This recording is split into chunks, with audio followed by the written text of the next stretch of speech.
ഡൽഹി മദ്യനയ അഴിമതി കേസിൽ മുഖ്യമന്ത്രി അരവിന്ദ് കെജ്രിവാളിന്റെയും BRS നേതാവ് കെ കവിതയുടെയും ജുഡീഷ്യൽ കസ്റ്റഡി നീട്ടി. അടുത്ത മാസം 7 വരെ ഇരുവരും കസ്റ്റഡിയിൽ തുടരും.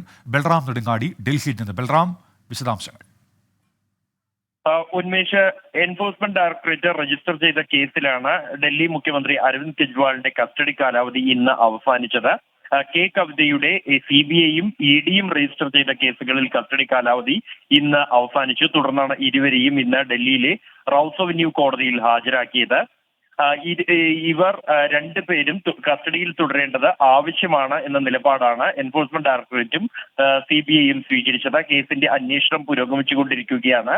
ഇരുവരും പുറത്തിറങ്ങിയാൽ അത് തെളിവ് നശിപ്പിക്കൽ അടക്കമുള്ള കൃത്യങ്ങൾക്ക് സാഹചര്യമുണ്ടാകും എന്ന നിലപാട് EDയും CBIയും സ്വീകരിച്ചു. തുടർന്നാണ് ഇരുവരുടെയും കസ്റ്റഡി കാലാവധി നീട്ടിക്കൊണ്ട് ഡൽഹി റൌസ് അവന്യൂ കോടതി തീരുമാനമെടുത്തത്.